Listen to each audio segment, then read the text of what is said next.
Hey, what's going on, church family? It's Sean Schiller here. I'm reading from a book called Called to Greatness by Ron Hutchcraft, Becoming a Lifeline for Those Who Need Hope. And I'll be reading chapter 4 here, called Getting into the Lives That Needed You So Much.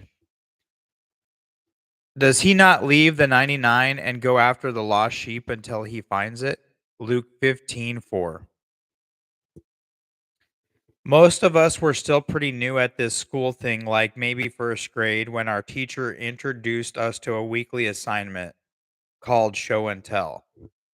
We had to bring in someone from home that we thought would be interesting to the class. The teacher was expecting us to show it to everyone and then explain it to everyone. You could pretty much count on at least one hamster showing up for show and tell. Of course, you could not give a speech about your personal rodent. I have this brown furry little animal that lives in a cage. He lives in a cage with sawdust. His name is Sniffles and he has bad teeth. No, you could not just tell about your hamster. You had to show him. But neither was it acceptable to Miss Grimley if you just stood in front of the class and held the hamster in your hand for all to see and said nothing. You could not just show your hamster. You had to talk about it.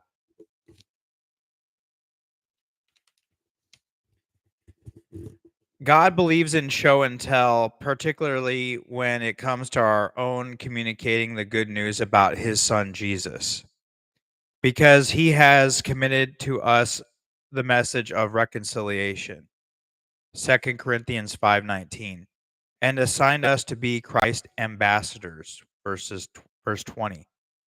There is a lot riding on how well we represent Jesus and deliver his message. The eternity of people who you care about depends on their verdict about Jesus, and their verdict may very well hinge on you as a living proof of Jesus Christ in their lives. So you cannot just tell people around you about Jesus. You have to actually show them Jesus in ways that will be attractive to them. Most people do not want to believe in Jesus without first believing in a follower of Jesus. When the Master told us to let out our light shine before men and women, it was so that they may see our good deeds, show, and praise your Father in heaven. Matthew 5:16. Jesus said it would be the way we live that interests people in the relationship that makes us tick. But just like the first grade hamster demonstration, you can't just show what you have either. You have to talk about it. The folks around you could watch you for the next 50 years, but they are not ever going to figure out the gospel that way. You know, Shirley is such a wonderful person. I'll bet Jesus died on the cross for my sins. That's not going to happen. You have to tell your lost friend about Jesus and what they did and what it did for them. From resurrection morning to this very day, the master's command has been to go and tell. Matthew 28:10, the Great Commission. Or it starts off with the Great Commission. Earlier, I recounted my father in law's unforgettable boyhood experience watching a girl drown in the river and his determination that I will never let that happen again. He dedicated himself to learning how to be a rescuer, and in his lifetime, he actually saved 4 drowning people. If you are beginning to see and feel the dyingness Jesus sees in the people you know, the deep inside, there will be a growing determination to learn how to be a spiritual rescuer. Recently, I was having a dinner with my friend Roger and Linda. I began to tell them about the writing of this book. Roger, who is very successful in his accounting field, pushed back from the table, turned to his wife and said, This is the reason God wanted Ron to be here tonight. Unbeknownst to me, God had touched Roger's heart with the lostness of his coworkers and Linda's heart with the eternal peril her neighbors were in. The two were really wanting to know how to be rescuers. The next 2 hours of conversation that followed were so intense that we never left the dinner table.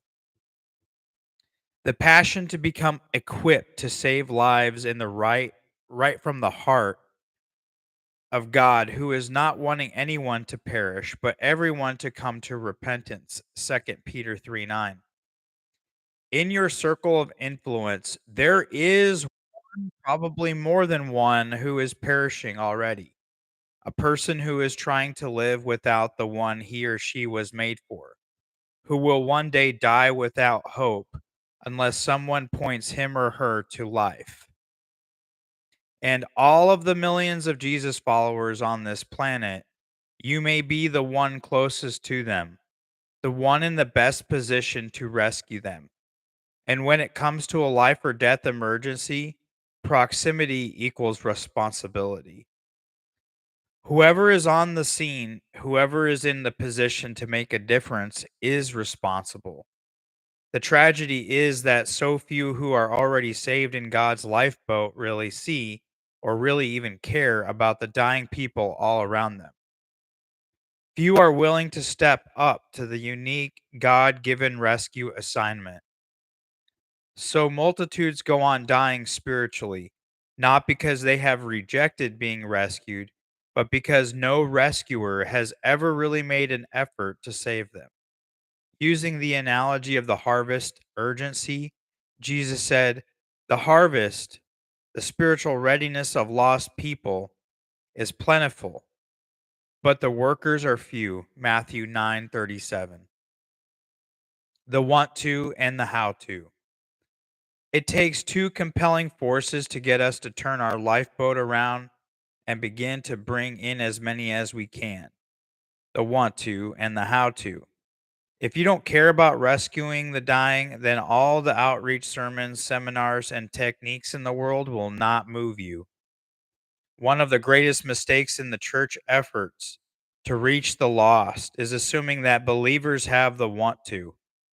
We teach gospel presentations, we plan community outreach programs, we offer excellent training opportunities, trips to Greece and Antioch, and we wonder why so relatively few show up. It may be because we're offering a how to for believers who have no want to. It won't matter how useful the tool is if someone is not interested in doing what the tool does. On the other hand, a want to without a how to is destined to fail too. I remember the day I was supposed to be speaking for an event at the Rosemont Horizon. It's a massive arena near Chicago O'Hare's airport and surrounded by a spaghetti bowl of expressway ramps. My driver was unfamiliar with the roads around the arena, so we spent an exciting few minutes circling the horizon on one ramp after another.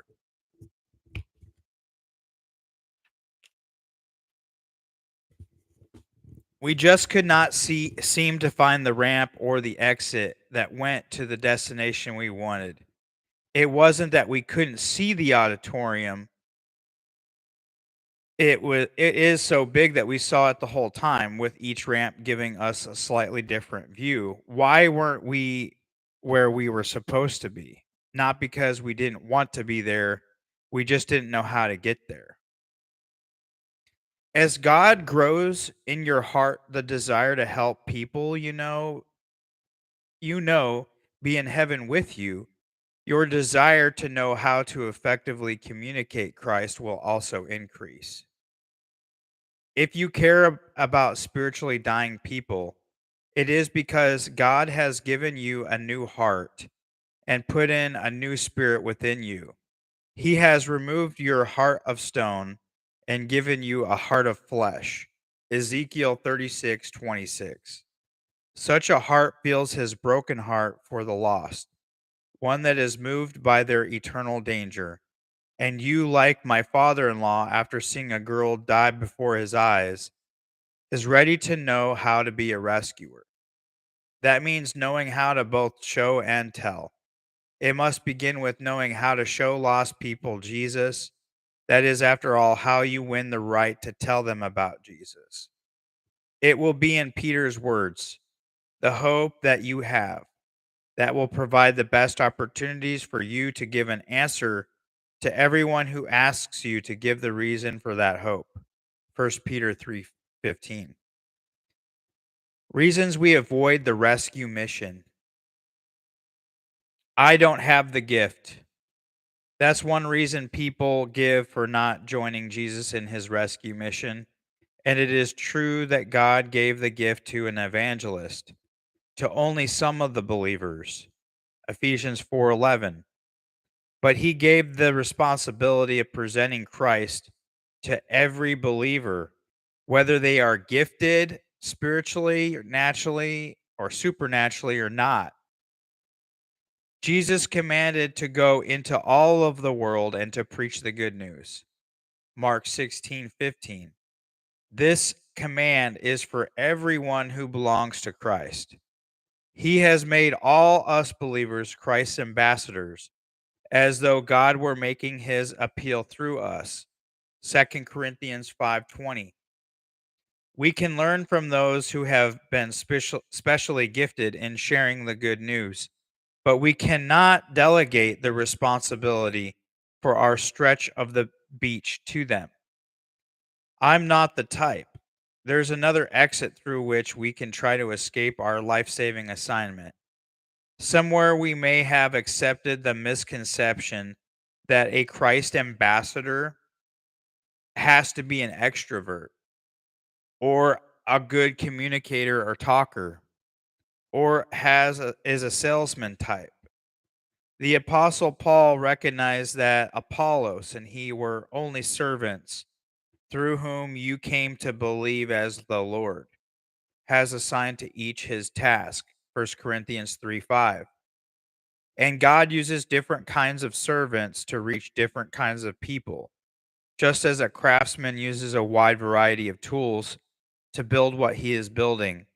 In his rescue toolkit, God has some believers who are his forceful hammers, some some who are his high rough sandpaper, and some who are his quiet but relentless screwdrivers, and others who are his fine finishing tools.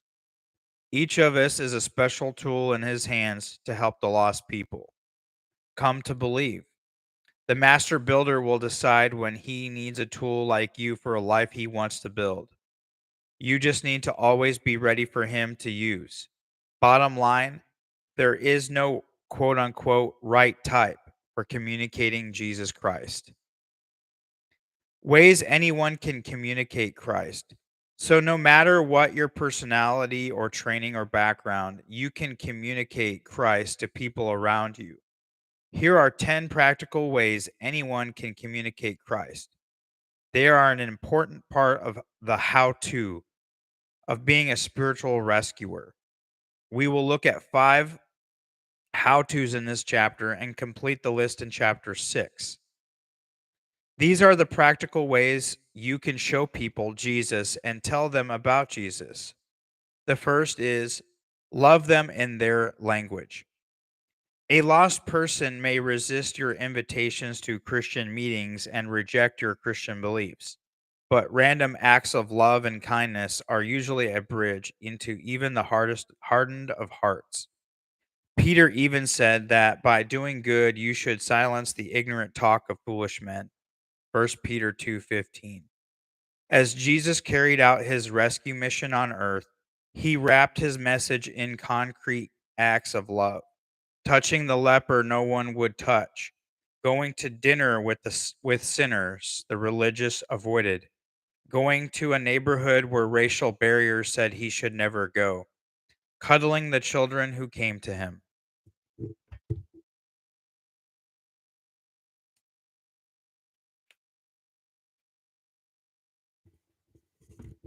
That kind of love tears down walls between a believer and unbeliever, challenges an unbeliever's misconceptions about Christians being condemning and uncaring, and creates curiosity about what makes this caring person tick. When we were building our ministry headquarters, an electrical contractor generously donated many of the electrical supplies we needed. One of his employers delivered them by truck. As I talked with him about his boss, the driver said, "I've never worked for a man like him. He really cares about his employees." He proceeded to tell me about how his boss had paid for expenses related to a medical emergency in his family, and that was the driver's language of love. And this contractor's act of love gave me the opportunity to say, I know why Bobby would say he's like that. He's just copying his hero. That's Jesus Christ. And he's just loving his employees like Jesus loved him. It was a practical love that opened the door to talk naturally about Jesus. The good news is that anyone can show love to a lost person. It does not require a theological education or a Hollywood personality. It simply requires that you focus on someone whose eternity you care about and ask yourself the question, knowing what I know about this person, what things could I do that would make him or her feel loved? The answer may change depending on the person's particular situation, but you might come up with answers like these: babysitting or caring for a live in parent for free, filling in at work so they can have a day off, helping with the school project or subject that person is struggling with, providing transportation or a ride, offering to do some dirty work for them and forgiving a debt, or providing work. You may introduce a newcomer to his or her new surroundings, or open your home for dinner, repair a vehicle or an appliance, take interest in his or her special interest or special project, or offer to teach or help the person with something you're naturally good at. Such acts of love are not mere ideas for a list. I have seen them all carried out by real Christians with a real desire to open up to someone's life to Jesus' love. The kind of rescue loving involves a conscious effort to identify what would make a lost person feel loved. You can find a person's language of love by asking, what need does this person have in his or her life right now that I could help with? You literally go looking for needs into which you can pour the kind of love with which Jesus has loved you. This is part of what it means to seek and to save someone who is lost. Luke 19:10. A second way we can show Jesus to others is to be there for them during the bad times. Being there during the bad times is following the Bible commandment to mourn with those who mourn. Romans 12:15. Again, this is a step of active love that anyone can do. When it's hurting time for someone within your reach, you drop everything, realizing this is a precious opportunity to display the Jesus love you want so much to tell the person about. People remember who calls or visits when they're sick. They remember who is at the funeral, who actually comes to the hospital, who pitches in during an emergency. I've watched that happen in a major way when the flood of the century hit the area of northern New Jersey. The people of our church responded with their hands, feet, and hearts, helping flood victims clean up a filthy mess.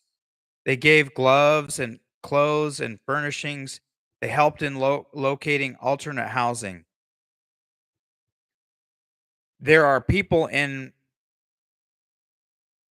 Pequannock and Pompton Plains who know Jesus today because believers who came to their physical rescue opened the door for their spiritual rescue. When you are thinking about rescuing the spiritually dying, you understand that their moment of crisis is your opportunity to show them Jesus, which means you may have to drop what you're doing to serve as be their person for their storm. When you show up like Jesus to serve, you will be in the best possible position to show and tell what Jesus is all about.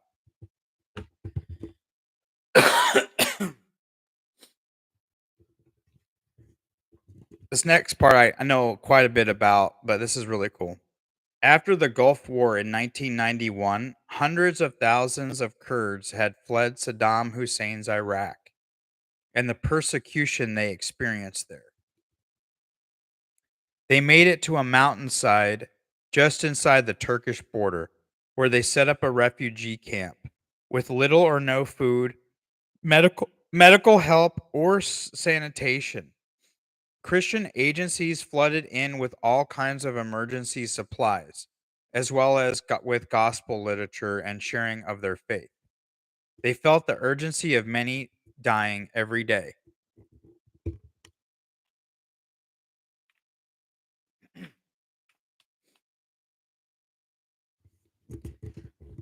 However, many Christian representatives connected with the Islamic people only from the trucks and distribution points from which they were handing out food and blankets.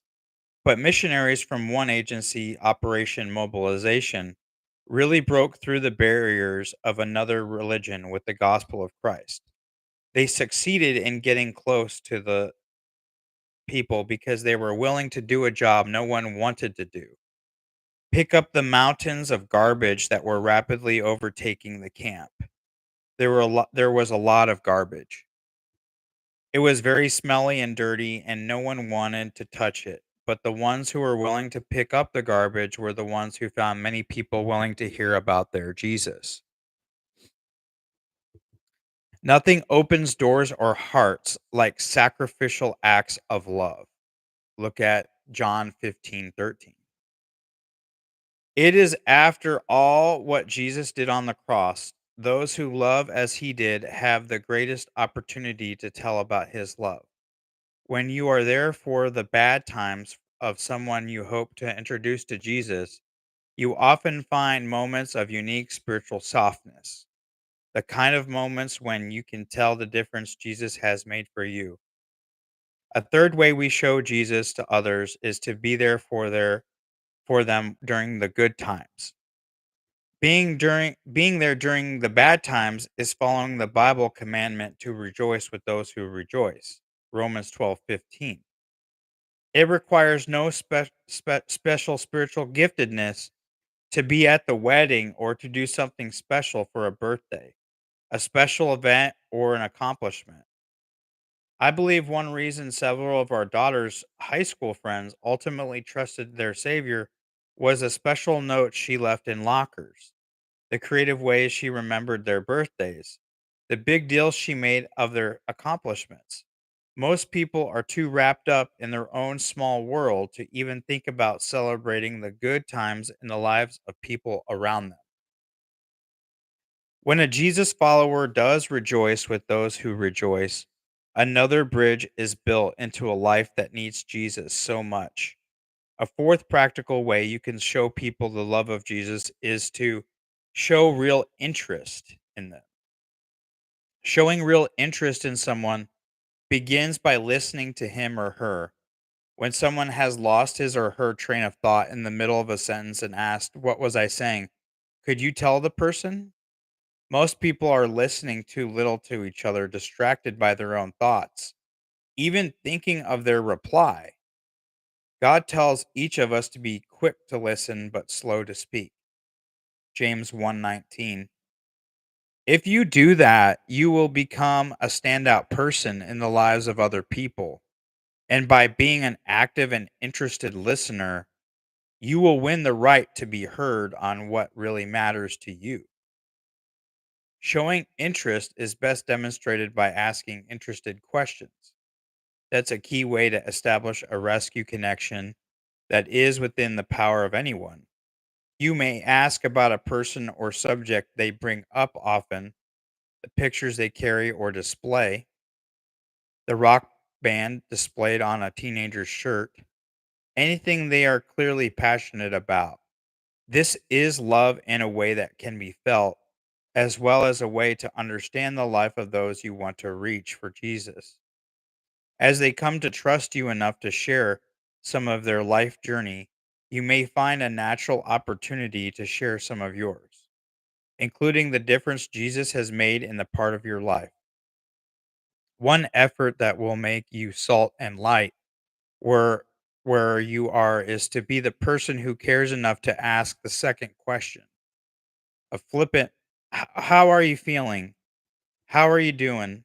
Is an almost expected courtesy. Now wonder fine is often the common answer, but if you really care about the person, there will be times when your radar tells you that there is more to the story than doing fine.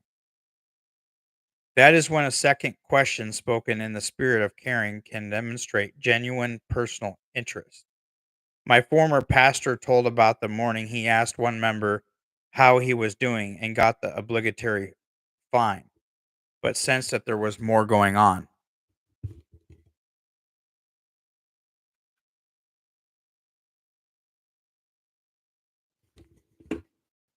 Even though they started to walk away from each other, my pastor called a second 5 word question back to the man. Are you really fine, Tom?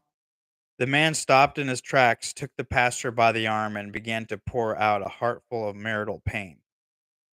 It was the power of the loving second question that opened up a heart. It often does. A fifth practical way you can show people the love of Jesus is to pray with them. Over the years, I have seen unbelievers touched by a promise that believers almost take for granted. I'll pray for you. If you are working on meaningful relationships with lost people around you, and how are you ever going to reach them if you're not? Then you're going to know when they are struggling because you have established yourself as a listener, supportive person in their life, and they may very well share with you their concerns over a family member, a health issue, a crisis, a hurt, a financial need, etc. Without a doubt, it is time for you to promise that you will talk to God about what they have talked to you about. But if you are in a situation without other people around, you can ask them if they mind if they start talking to God about it while you're still with them. It is simply a matter of gently asking, would you mind if I prayed about it right here while we're here together right now? If they decline, just restate your commitment to keep praying about it. I have asked on a number of occasions if I could pray with someone who did not have a relationship with Christ, as far as I knew. No one has ever said no. In fact, it is not uncommon to open my eyes at the end of the prayer and see tears in their eyes. It is quite possibly that that person you are praying with has never heard their name mentioned in prayer in their entire life. And by talking to God in their presence, you have actually let that person hear you having your personal relationship with God. It's not just your beliefs, quote unquote, anymore. It's your relationship. God may even give you a green light to tell what it means to you to be able to go to God like this and how the wall that separated you from God came down. After I mentioned this idea to a Christian businessman recently, he said, that's not really my style, but I need to pray and think about doing it. My experience and the experience of many other believers who have shared with me is that the lost people in hurting times are far more ready to be prayed for than when we are ready to pray for them. The offer to pray with a friend who does not belong to Christ is virtually a nothing to lose deal, even if the individual turns you down. Either way, you have shown that you care. Either way, you have demonstrated your personal relationship with God and the relationship you so want your friend or loved one to understand and experience. Getting close enough to rescue. Rescue always requires involvement in the person's life.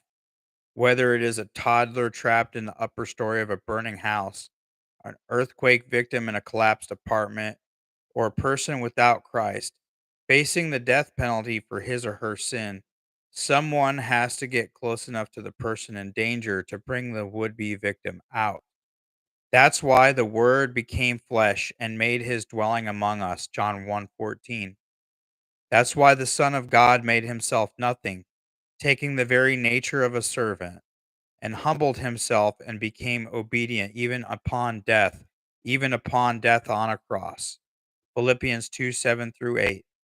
And it's why God's ambassador Paul, I call him God's little conductor, said to people he had helped rescue, "We loved you so much that we were delighted to share with you not only the gospel of God, telling about Jesus, but our lives as well, showing Jesus." First Thessalonians 2:8.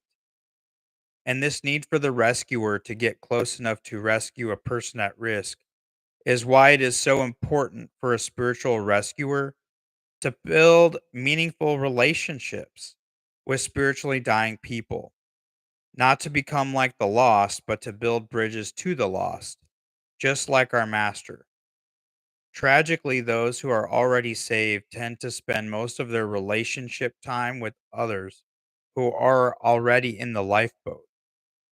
We will be in heaven with those folks forever, but we have only a few years here on earth to help some people outside the lifeboat get to heaven.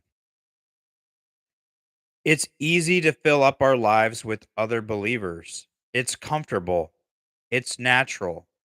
It's hard to work to build a relationship with someone outside of Christ, someone with whom we have less and less in common. But your relationship with a lost person may be the only road that will take that person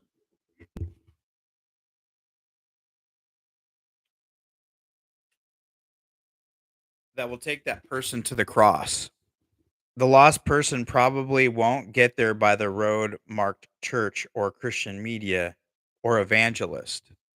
He or she will get to the cross because he or she was loved there by a friend of Jesus who paid the price to become their friend too.